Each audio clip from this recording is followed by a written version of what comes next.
Puji Tuhan. Kita akan sama-sama buka pagi hari ini di Mazmur pasal 89. Mazmur pasal 89. Ayatnya yang ke-15.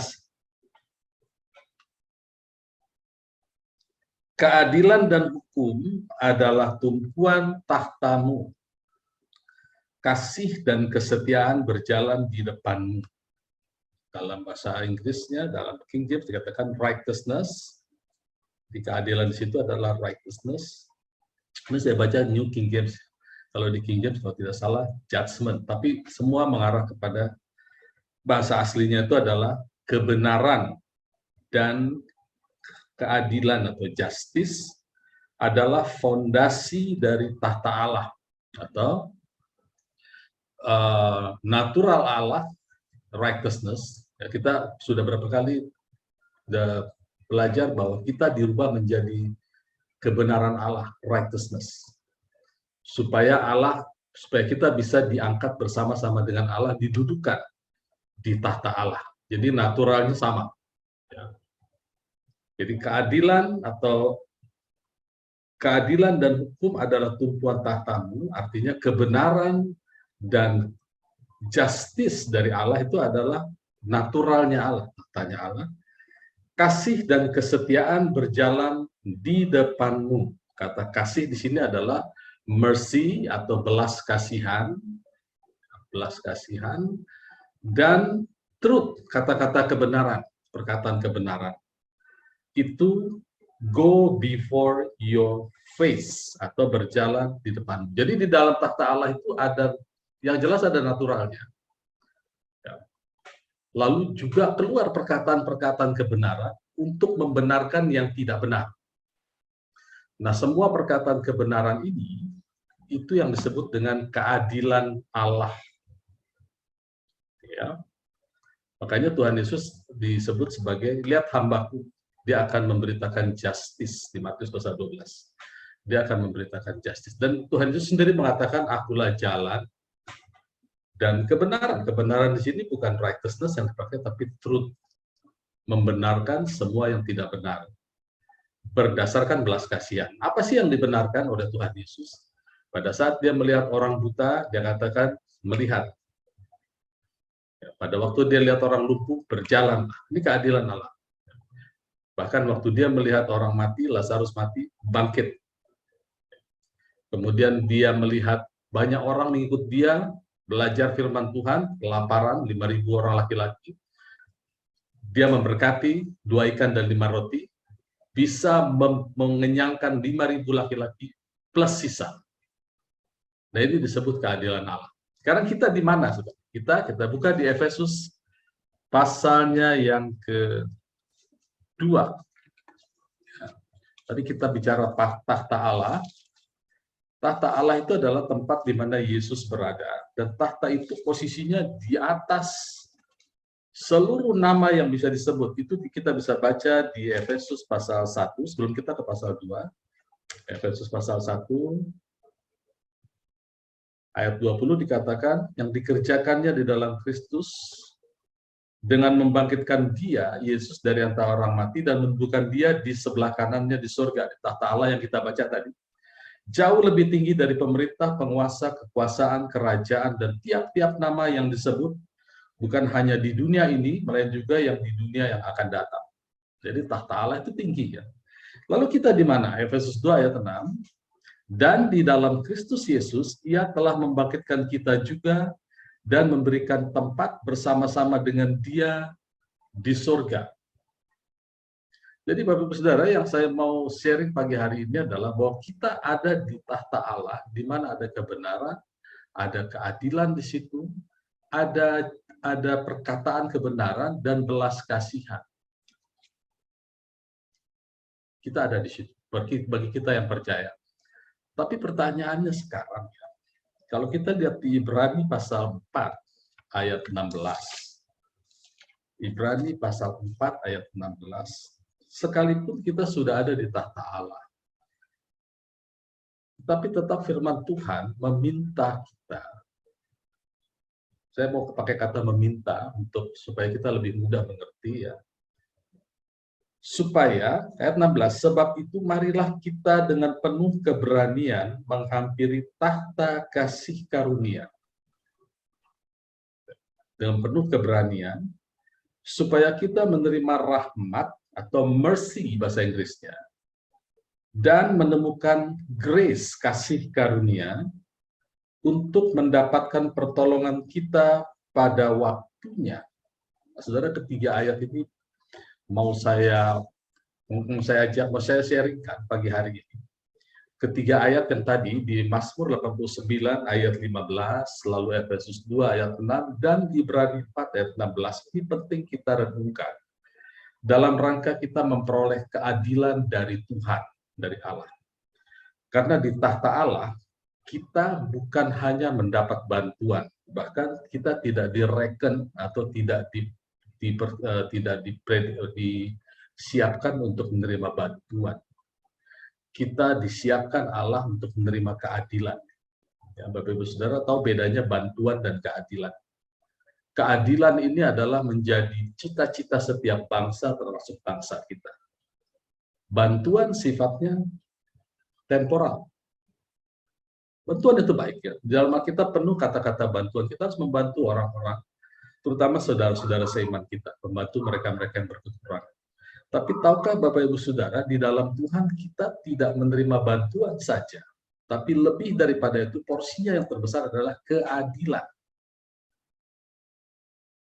Keadilan adalah judgment dari Allah untuk kita. Kalau kita sakit, ya, kita akan dapat bantuan dari pemerintah melalui BPJS, kita dapat bantuan dari saudara seiman kita, perhatian, tapi dari Allah kita dapat kesembuhan, itu yang disebut keadilan. Kalau kita berkekurangan dalam hal ekonomi, kita bisa dapat bantuan dari manapun. Tapi dari Allah kita dapat keadilan yang disebut dengan berkecukupan. Cukupkan dirimu karena Allah sanggup melihara, berkecukupan. Ya. Kalau kita dalam pekerjaan kita dapat kesulitan karena birokrasi, karena apapun, kita bisa dapat bantuan dari kolega atau dari koneksi kita.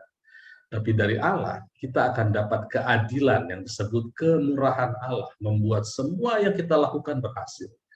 Jadi tanamkan betul-betul di dalam benak saudara dan saya, ya, tahun depan kita masuk ke tahun yang kata orang tidak lebih mudah, tapi lebih sulit, tidak peduli ya, karena keadilan Tuhan akan mengatasi semuanya itu.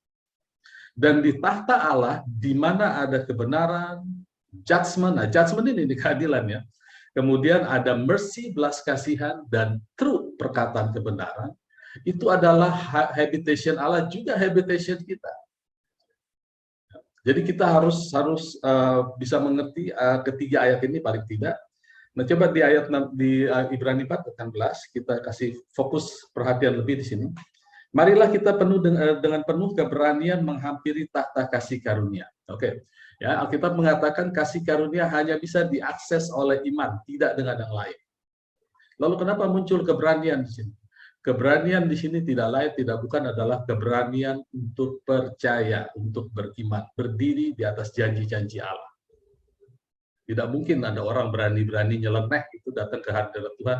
Bapak Saudara ingat satu perumpamaan yang diceritakan oleh Tuhan Yesus ketika dia mengucapkan perumpamaan tentang mengundang banyak orang untuk ke perjamuan nikah anak domba, ya.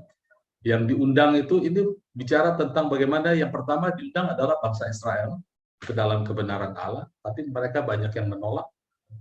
Kemudian raja itu bilang, undang seluruh orang yang di pinggir-pinggir jalan, di tikungan, semua diundang. Semua datang ke pesta. Tapi pada saat pesta pernikahan itu berjalan, raja ini menemukan satu orang yang tidak berpakaian pesta. Dan itu langsung dihukum ke dalam api yang menyala-nyala. Ngeri ya. Cuma jumlahnya satu. Jadi ada banyak orang yang datang kepada kumpulan anak-anak Tuhan. Tapi ada satu orang, satu ini tidak menggambarkan cuma satu orang yang masuk neraka, tapi ada sekelompok kecil, ya tidak banyak jumlahnya, yang tidak mengerti. bagaimana masuk ke dalam persekutuan dengan Allah. Ya, begitu dia masuk, biasanya nanti dikasih pengertian-pengertian dan akan mengerti. Ya. Itu jumlahnya sedikit kok. Artinya yang saya mau katakan adalah memang kita semua harus aware, harus sadar bahwa Allah itu baik, Allah menyediakan keadilan bagi kita. Ya. Dan bukan sekedar berani, karena diundang, ayo ikut Tuhan, ayo ikut ke gereja, sekedar berani, bukan. Berani itu dalam konteks ini adalah beriman, karena ini dikaitkan dengan berani menghampiri tahta kasih karunia. Kasih karunia tidak bisa diakses kecuali oleh iman. Oleh iman kita mengakses kasih karunia. Sekarang dengan berani mengakses kasih karunia berarti berani percaya. Itu saja, saudara. Kita beberapa minggu yang lalu bicara bahwa kedewasaan rohani itu bukan kita melayani, meninggalkan pekerjaan, jadi pelayan Tuhan, lalu khotbah di mana-mana. Bukan. Kedewasaan rohani adalah seberapa berani kita berdiri di atas janji Tuhan. Itu dewasa. Ada banyak orang melayani Tuhan sudah lama tapi tidak berani berdiri di atas janji Tuhan. Bahkan cenderung tidak respect atau tidak takut akan Tuhan. Ada banyak, saudara, ya. Melayani Tuhan tapi dalam bisnis bermain-main. Kalau dalam bisnis kita masih bermain-main dengan uang, sogok menyogok, itu kita tidak respect, bukan orang beriman. Artinya dia tidak percaya bahwa Tuhan sanggup membuat dia berhasil tanpa harus menyogok, tanpa harus main uang. Ada hamba Tuhan yang sudah melayani tiba-tiba jatuh dalam dosa dalam merusak perkawinan. Saya bisa memakai kata-kata yang halus, ya. Terjadi perselingkuhan hamba Tuhan. Kenapa? Karena dia tidak takut akan Tuhan, dia tidak percaya atas janji Tuhan bahwa Allah sanggup membuat keluarganya langgeng sampai maut yang memisahkan. Orang-orang itu keluar dari covenant. Dan Allah siap memberkati orang-orang yang ditinggalkan, begitu ya. Tapi artinya semua berawal dari tidak takut akan Allah, tidak berani berdiri di atas firman Tuhan. Ada banyak orang putus asa dengan pekerjaannya, dengan hidupnya, tidak berani berdiri di atas firman Tuhan. Nah, di sini dikatakan, marilah kita dengan berani menghampiri tahta kasih karunia, supaya kita menerima rahmat, mercy, ya, di Mazmur pasal 89, mercy, rahmat, dan menemukan kasih karunia. Dua hal ini. Mercy atau rahmat, belas kasihan, dan kasih karunia. Kita ingat bahwa kasih karunia dan kebenaran datang oleh Yesus Kristus. Jadi waktu kita datang kepada tahta Allah, tidak lain dan tidak bukan kita menjadi ciptaan baru kita bisa datang. Karena di dalam Kristuslah kasih karunia dan truth dan perkataan kebenaran diberikan. Bukan diberikan terpisah dari dirinya, tapi kita dipanggil menjadi bagian. Kita buka sebentar di 2 Korintus 5.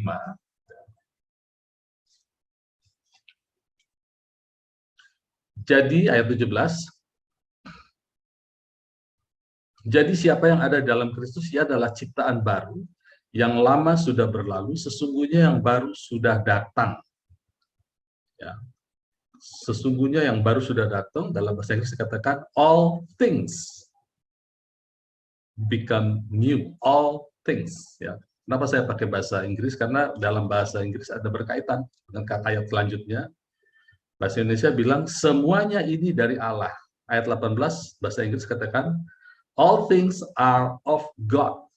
Jadi all things become new, ya, yang lama sudah berlalu. All things become new. Pertanyaan kita, yang all things itu yang mana? Kan kita tahu itu roh.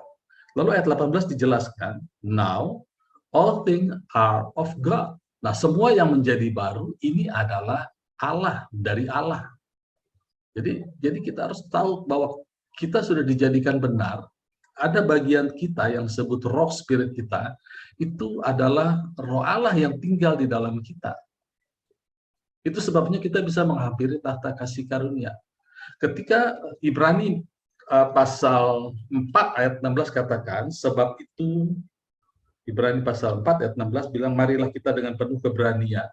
Ini bukan bicara kita terpisah, gitu ya. Bukan kita faktanya kita tidak terpisah dari tahta Allah, tapi ayat ini lebih bicara, marilah kita punya koneksi atau punya fellowship Ayo terbuka pikiran kita. Ini ayat itu ngajak, ayo buka pikiran kita bahwa kita tuh punya fellowship, bukan hanya sekedar relationship.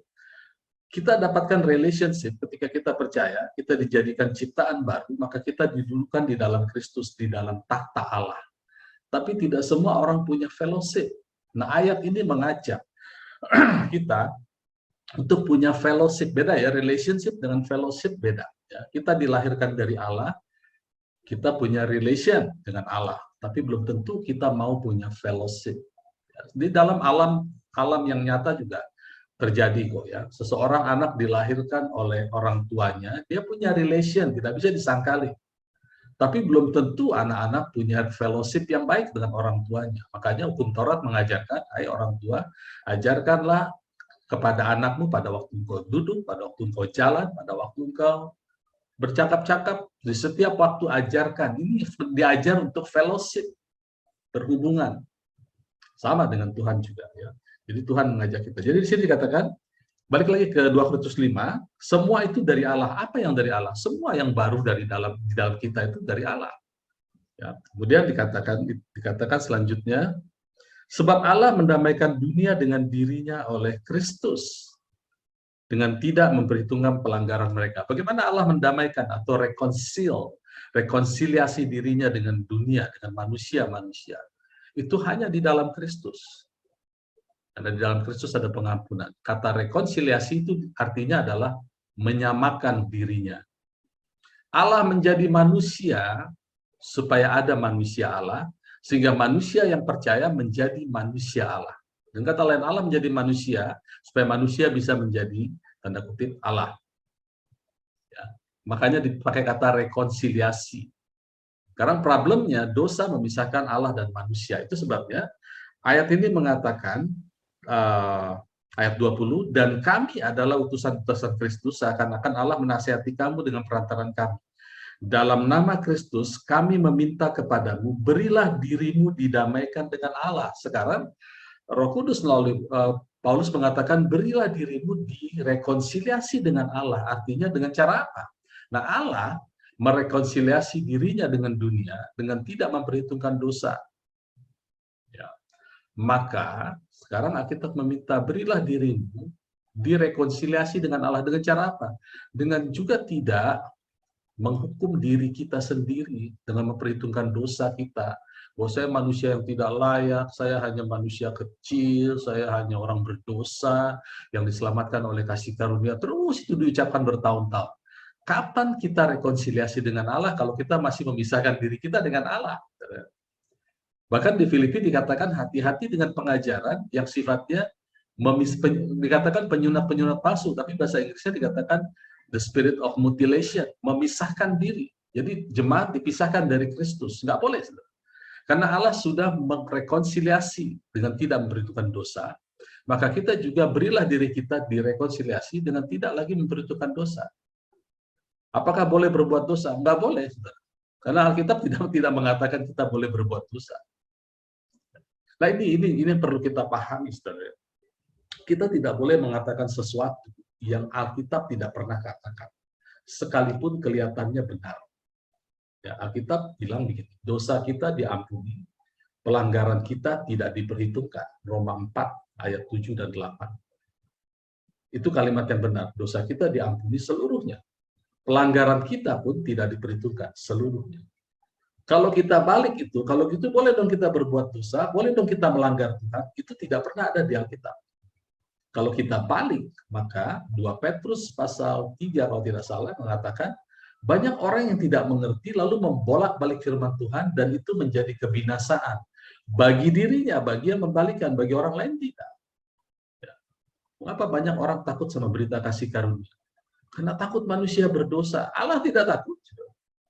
Allah tidak ada takutnya, ditulis bahwa dosaku sudah tidak diampuni oleh darah Kristus. Dan darah itu senantiasa berbicara hal baik tentang pengampunan. Nah, banyak anak-anak Tuhan yang merasa lebih bijak, lebih senang mengkhotbahkan hati-hati dosa, hati-hati dosa, hati-hati, siapkan dirimu. Allah datang, kamu tidak diangkat, nakut-nakutin.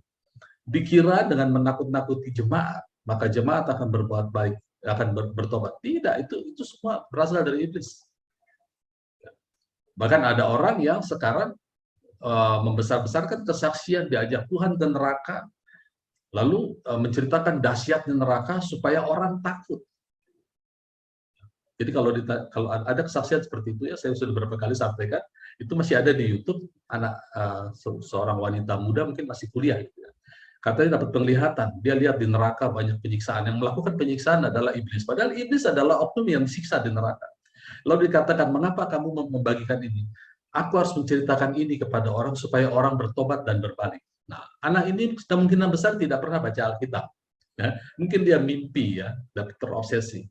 Alkitab mengatakan pada waktu Tuhan Yesus bicara tentang Lazarus yang miskin dan orang kaya, ya, orang kaya yang tidak murah hati. Orang kaya masuk ke neraka, Lazarus tinggal di pangkuan Abraham.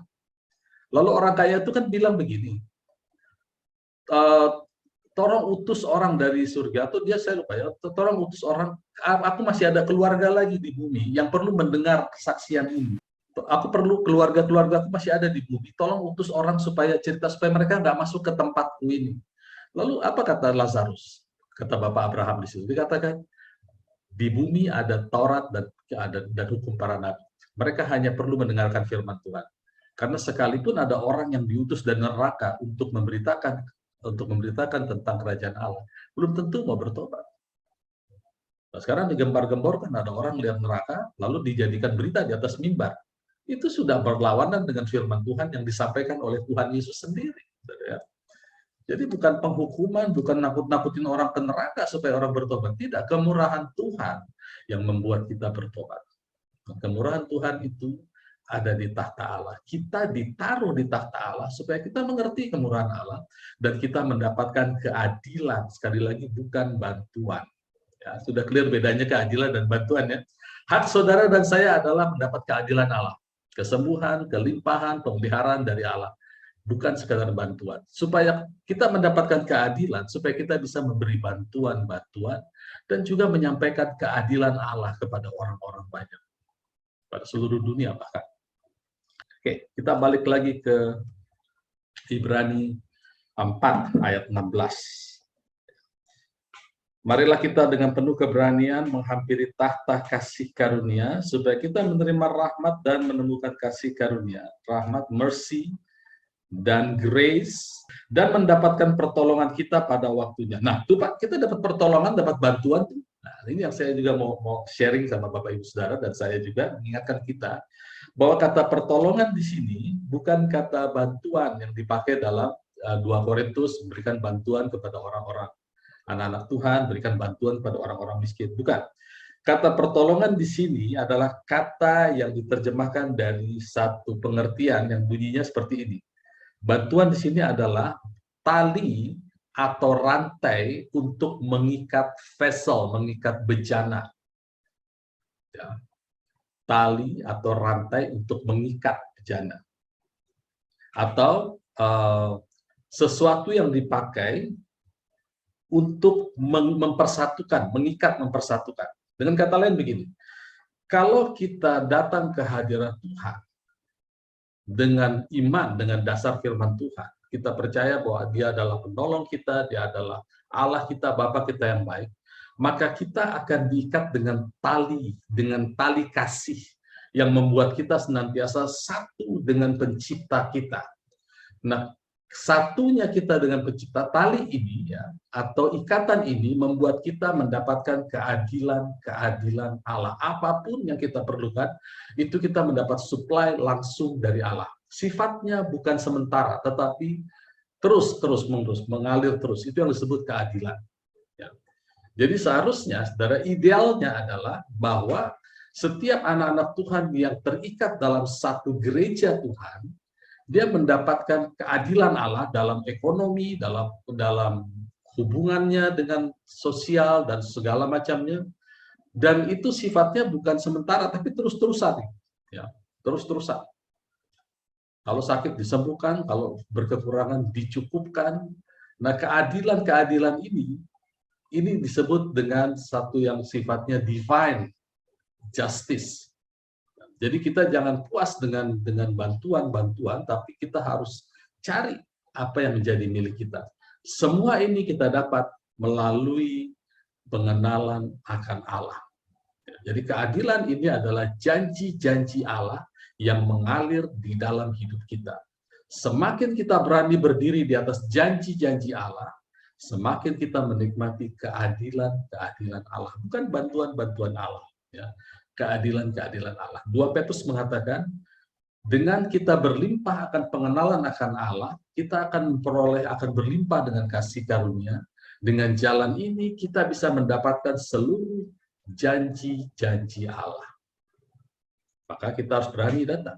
Sekali lagi, berani datang bukan hanya berani dengan pengertian yang biasa, bukan. Berani di sini adalah berani percaya. Kalau kita berani percaya, maka kita akan dewasa.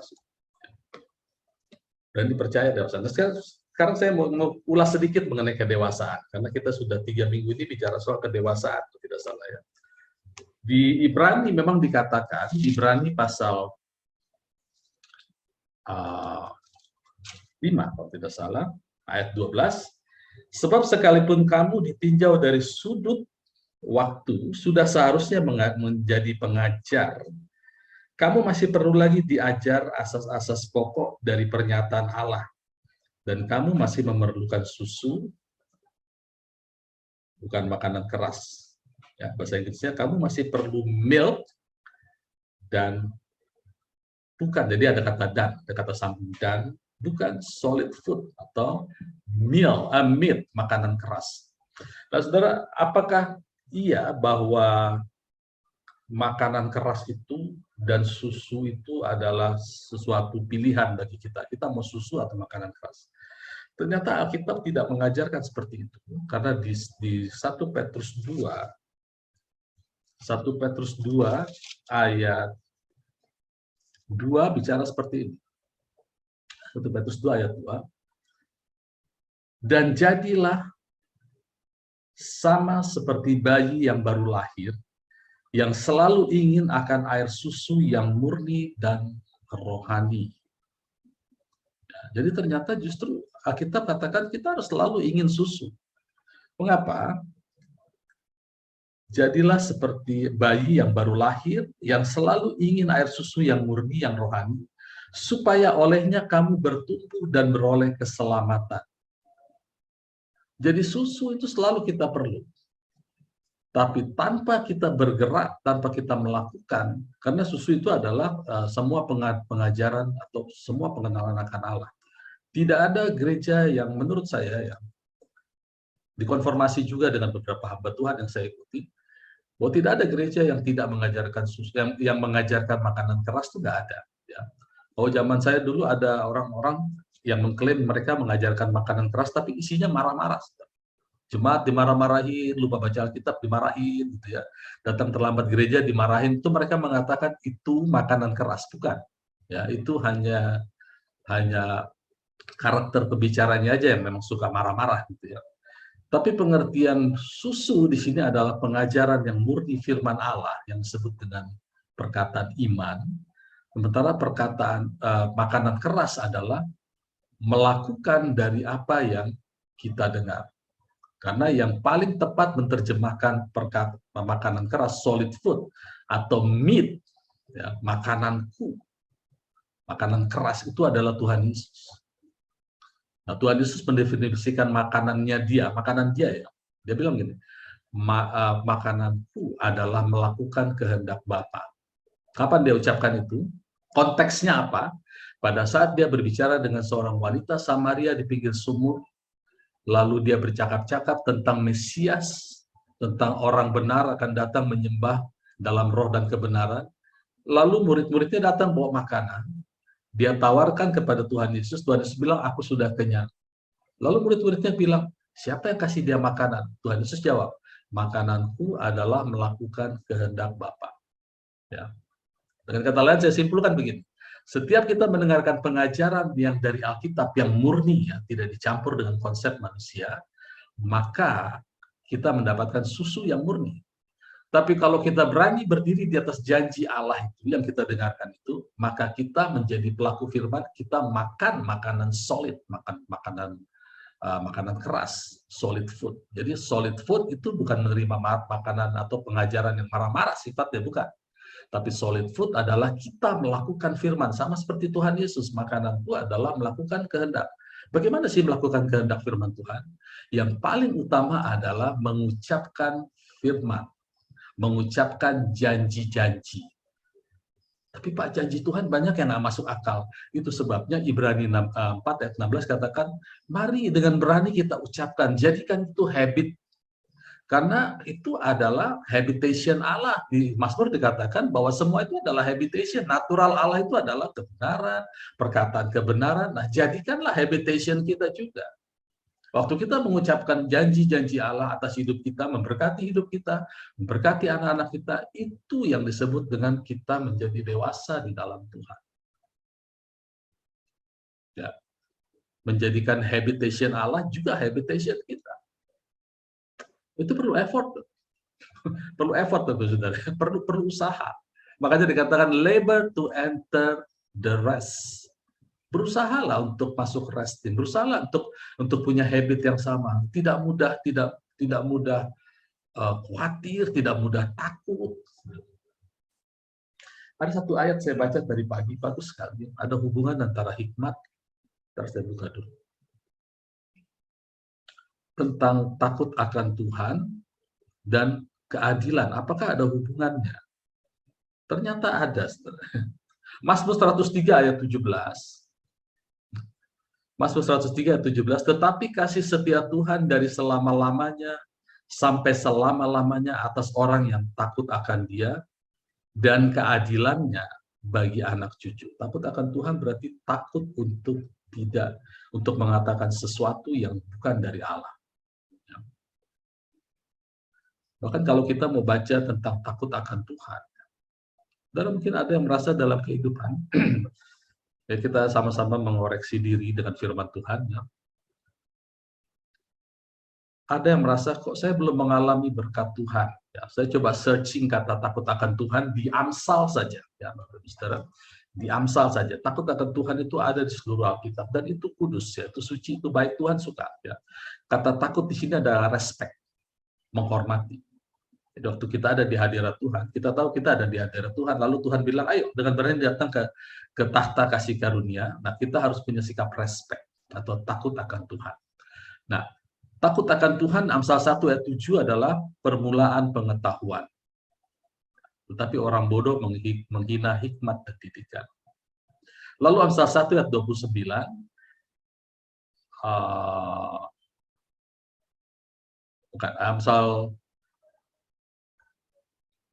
Amsal 2 ayat 5, maka engkau akan memperoleh pengertian tentang takut akan Tuhan dan mendapat pengenalan akan Allah. Nah, jadi takut akan Tuhan berhubungan dengan pengenalan akan Allah, berhubungan langsung dengan kelimpahan kasih karunia. Kemudian ayat Amsal 8:13, takut akan Tuhan ialah membenci kejahatan.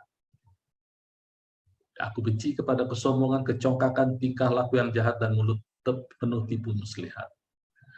Amsal 9 ayat 10, permulaan hikmat adalah takut akan Tuhan. Ganti kata takut akan Tuhan dengan respect atau menghormati Tuhan. Ya, karena kita ini sedang bicara, kita ingin menerima keadilan Allah, itu hanya ada di tahta Allah. Dan kita sudah ada di tahta Allah. Jadi kita harus punya takut akan Tuhan dan respect. Ya. Kemudian Amsal 10 ayat 27, ini dia ya. Takut akan Tuhan memperpanjang umur. Ya, makanya tetapi tahun orang-orang fasik diperpendek. Makanya umur kita itu tidak fix, saudara. Tidak ada istilah kita seorang dilahirkan, umurnya sudah ditentukan Tuhan sejak lahir, umurnya cuma 70, umurnya cuma 80, umurnya bisa 100. Ya. Tidak, itu semua pilihan. Ya. Di Serang itu saya baru baca, ada seorang kiai umurnya 150 tahun. Seangkatan dengan pendiri Nahdlatul Ulama. Masih sehat, masih bisa bercanda. Ada di YouTube. 150 tahun. Kalau dia bisa, kalau Abah itu bisa, kenapa kita tidak? Takut akan Tuhan memperpanjang umur. Ya. Pendiri gereja Tabernakel di Surabaya, minggu ini berumur 101 tahun. Anaknya semua pendeta. Ya, jadi ada banyak orang yang mencapai umur panjang. Gimana caranya? Takut akan Tuhan. Ya, yang masih punya orang tua, hormati orang tua. Itu ada di Efesus. Supaya lanjut umurmu dan baik keadaan. Ya, jadi bisa diperpanjang, bisa diperpendek. fleksibel. Panjang berapa referensinya? 120. Harga pas. Amsal 14 ayat 26. Dalam takut akan Tuhan ada ketentraman. Jadi kalau ada yang tidak tentram hidupnya, kemungkinan besar tidak takut akan Tuhan. Dia percaya akan janji Tuhan. Bahwa Tuhan akan memenuhi segala kebutuhannya, Tuhan akan menyembuhkan, Tuhan akan melakukan banyak hal yang baik. Kalau tidak percaya, tidak akan tentram. Jadi dalam takut akan Tuhan, Amsal 14 ayat 26, ada ketentraman besar, bahkan ada perlindungan bagi anak-anaknya. Wah, double blessing. Amsal 14 ayat 27, takut akan Tuhan adalah sumber kehidupan, sehingga orang terhindar dari jerat maut. Sekarang banyak jerat maut, saudara. Ada Omikron. Omikron itu jerat maut. Ya. COVID itu jerat maut. Tuhan tidak ingin kita sama dengan orang luar, orang dunia luar. Kena jerat, terkena jerat, jadi korban. Tuhan tidak ingin kita jadi korban. Kemudian Amsal 15 ayat 16, lebih baik sedikit barang disertai dengan takut akan Tuhan daripada banyak harta disertai dengan kecemasan. Ya, ayat ini tidak berdiri sendiri. Di rumah orang benar ada banyak harta benda. Jadi jangan khawatir, Tuhan tidak ingin kita miskin, saudara. Ya. Tapi Tuhan ingin kita takut akan Tuhan. Umur panjang, banyak harta. Amsal 15 ayat 33, takut akan Tuhan adalah didikan yang mendatangkan hikmat, dan kerendahan hati mendahului kehormatan. Amsal 16 ayat 6, B saya baca, yang B saja. Karena takut akan Tuhan, orang menjauhi kejahatan. Jadi ada orang-orang yang mendekati kejahatan karena nggak takut akan Tuhan. Ada ganjarankah takut akan Tuhan? Ada. Amsal 22 ayat 4, ganjaran kerendahan hati dan takut akan Tuhan adalah kekayaan, kehormatan, dan kehidupan. Ini kok jadi mirip-mirip Hamoraon, Hagabeon, Hasanapon ya. Kekayaan, kehormatan, dan orang hidup itu kan bermultiplikasi. Jadi rupanya syaratnya takut akan Tuhan. Ini yang dicari orang-orang Batak. Ternyata ada di Amsal 22 ayat 4. Saya baru baca ini. Ya. Amsal 23 ayat 17. Jangan iri kepada orang berdosa, tetapi takutlah akan Tuhan senantiasa. Jangan iri, saudara. Kita tahu bahwa dalam Yakobus pasal 3, iri hati, dengki, jealous itu adalah hikmat. Itu disebut hikmat, iri hati, envy di Yakobus. Tapi bukan hikmat yang berasal dari atas, tapi dari bawah. Makanya jangan heran kalau orang dunia yang tidak mengenal Allah, itu banyak iri hati, dengki, perselisihan. Itu hikmat mereka. Kemudian, ayat Amsal 28 ayat 14, berbahagialah orang yang senantiasa takut akan Tuhan, tetapi orang yang mengeraskan hatinya akan jatuh ke dalam malapetaka. Ayat Amsal 29 ayat 25, takut kepada orang mendatangkan jerat, tapi siapa percaya kepada Tuhan dilindungi. Oke, itu hanya di Amsal ya, semua takut akan Tuhan. Apa hubungannya dengan kita bicarakan? Takut akan Tuhan itu adalah respect atau hormat terhadap Tuhan. Nah, hormat terhadap Tuhan itu adalah berani datang, berani berdiri di hadapannya, berani di sini adalah beriman, berani berdiri di atas janji-janji Allah. Mengapa ini perlu kita bicarakan pagi hari ini? Karena Tuhan mau mengingatkan kita semua, termasuk saya, Tuhan ingin mengingatkan bahwa kita bukan hanya orang-orang yang mendapat bantuan dari kerajaan Allah, tapi kita adalah orang-orang yang mendapat keadilan, justice. Dan tahu bahwa keadilan ini adalah mimpi setiap bangsa. Bahkan kita, cita-cita pendahulu kita yang membentuk negara ini ingin kita mendapat keadilan sosial.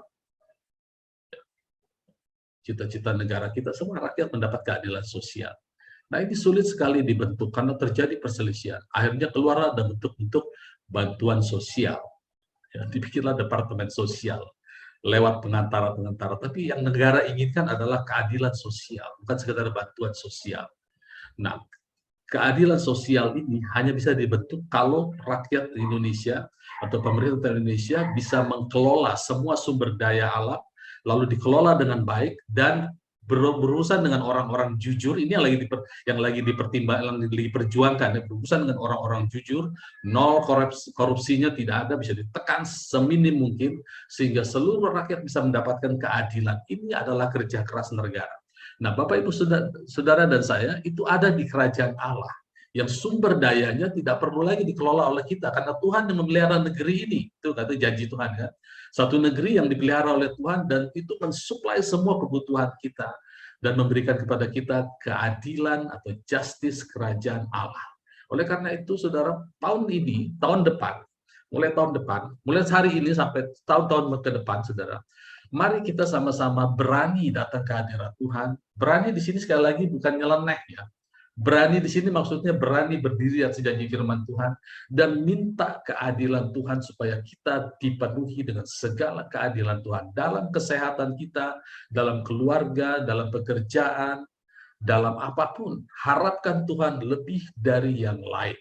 Yang lain sifatnya bantuan, tapi dari Allah sifatnya keadilan, justice. Itu ada di tahta Allah, dan jangan lupa kita ada di tahta Allah. Amin. Kita pasti maju, pasti ya. Kita bikin gereja ini, Cibubur City Blessing ini bukan main gereja-gerejaan. Tuhan ingin beri keadilan kepada kita. Kerinduan Tuhan pernah dia katakan di hadapan Petrus, di atas batu karang ini, di atas pengakuan bahwa aku adalah Mesias, anak Allah yang hidup, di atas pengakuan ini aku akan dirikan jemaatku. Jemaat itu bukan gereja dalam pengertian gedung, tapi eklesia, orang-orangku, di mana alam maut, pintu alam maut tidak bisa menahan. Ini yang kita bahas minggu lalu. Pintu alam maut tidak bisa menahan kehidupan anak-anak Tuhan. Jadi anak-anak Tuhan yang hidup di dalam janji-janji Allah, memiliki kehidupan Allah di dalamnya, itu akan membuat maut mundur. Makanya dikatakan takut akan Tuhan itu adalah memperpanjang umur. Gimana nggak panjang? Orang pintu gerbang maut mundur. Ya. Jadi inilah yang menjadi kerinduan kita. Dan itu semua tidak otomatis. Tidak, kita harus capai itu dengan pengenalan akan Allah. Oke, puji Tuhan, Tuhan Yesus memberkati.